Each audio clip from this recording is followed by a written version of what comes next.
नमस्ते दोस्तों, मेरा नाम रागिनी है और आज मैं आप लोगों को भूल भुलैया 2 फिल्म की कहानी सुनाती हूँ। प्लीज़ मेरे चैनल को लाइक और सब्सक्राइब करें। तो कहानी शुरू होती है। 2004 में राजस्थान के भवानीगढ़ में एक हवेली के पार पुजारी मंजुलिका नाम की एक दुष्ट आत्मा को कैद कर लेते हैं, जो परिवार की बहू अंजुलिका पर हमला करने पर तुली हुई है। इसके बाद परिवार सुरक्षा के लिए हवेली छोड़ देता है। 18 साल बाद हिमाचल प्रदेश में रूहान रंधावा की मुलाकात रीत ठाकुर से होती है, जो चंडीगढ़ होते हुए भवानीगढ़ की यात्रा पर है। अपने मंगेतर सागर से अनिच्छा से शादी करने के लिए वे चंडीगढ़ के लिए एक बस में सवार होते हैं, लेकिन एक संगीत कार्निवल में भाग लेने के लिए अपनी यात्रा को बीच में ही छोड़ देते हैं और बाद में पता चलता है कि जिस बस से वे यात्रा करने वाले थे वह दुर्घटनाग्रस्त हो गई, जिससे उसमें सवार सभी लोग मारे गए। इसके बाद 18 साल पहले वीरान हुई हवेली के मालिक ठाकुरों ने उसे मरा हुआ मान लिया। रीत अपने परिवार से संपर्क करने की कोशिश करती है, लेकिन फोन पर वह त्रिशा और सागर के बीच बातचीत सुन लेती है, जिससे उन्हें एहसास होता है कि उनके बीच प्रेम संबंध चल रहा है। उन्हें शादी का तोहफा दिलाने की कोशिश में ताकि वह इसमें गिरने से बच सके, रीत उसके निधन के बारे में अपने परिवार की धारणा के साथ खेलती है और हिचकिचाते हुए रूहान के साथ भवानीगढ़ की यात्रा करती है। वे सुनसान पुश्तैनी हवेली में छिपने का फैसला करते हैं, लेकिन छोटे पंडित, एक पुजारी, हवेली के दरवाजे खुले देखते हैं और ठाकुरों को सूचित करते हैं, जो ग्रामीणों के साथ हवेली में प्रवेश करते हैं और रूहान को देखते हैं, जो रीत की झूठ बोलकर स्थिति को कवर करता है। आत्मा उसे वहां ले गई और उसकी अंतिम इच्छा अपने परिवार को पैतृक हवेली में रहने और वह भी त्रिशा की शादी के साथ देखने की है। रूहान के प्रभाव में ठाकुरों ने सागर के साथ त्रिशा की शादी तय कर दी। आत्माओं के साथ संवाद करने की अपनी कथित क्षमता के कारण रूहान रूह बाबा के रूप में लोकप्रिय हो जाता है, जहां वह और रीत दोस्त बन जाते हैं। जब रूहान को उस कमरे में ले जाया जाता है जहां आत्मा फंसी हुई थी, तो रीत की भाभी अंजुलिका उसे कमरे से दूर रहने की चेतावनी देती है और बताती है कि वह आत्मा वास्तव में अंजुलिका की जुड़वा बहन मंजुलिका है। बहनों को हवेली में स्थानांतरित कर दिया गया था जब उनके पिता देवांशु को ठाकुरों के खातों का प्रबंधन करने के लिए कहा गया था।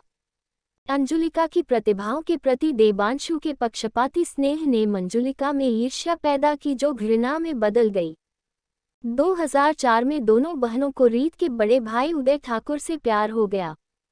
हालांकि उदय ने अंजुलिका की भावनाओं का बदला लिया, जिससे मंजुलिका नाराज हो गई और धोखा खा गई।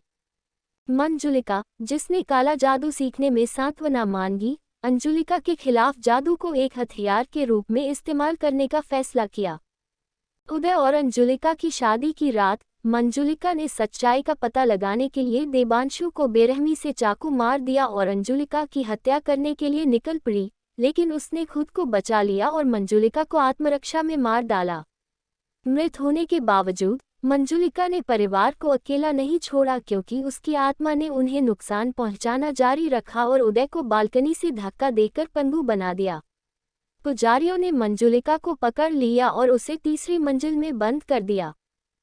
फ्लैशबैक के बाद रीत के पिता रूहान को बताते हैं कि मंजुलिका के श्राप ने उनके परिवार के 8 सदस्यों को मार डाला था। एक रात छोटे पंडित रूहान और रीत को हवेली में घूमते हुए पाता है और सच्चाई का पता लगाता है। अपने बड़े भाई बड़े पंडित और उनकी पत्नी की मदद से, जिनका व्यवसाय रूहान की लोकप्रियता के कारण प्रभावित हो रहा है, छोटे पंडित हवेली में तलाशी का नेतृत्व करते हैं, यह जानते हुए कि मंजुलिका के कमरे में कोई प्रवेश नहीं करेगा। रीत वहां छिपने का निश्चय करती है और छोटे पंडित के आरोप परिवार के सामने झूठे साबित होते हैं। मुक्त मंजुलिका अंजुलिका पर हमला करती है, जो रीत के जीवित होने के बारे में सच्चाई का पता लगाती है और आत्मा को भगाने के लिए रूहान और रीत से हाथ मिलाती है। वे उसी पुजारी की मदद लेते हैं जिसने मंजुलिका की आत्मा को पकड़ लिया था, लेकिन वह उन्हें बताता है कि उसे 3 दिन चाहिए।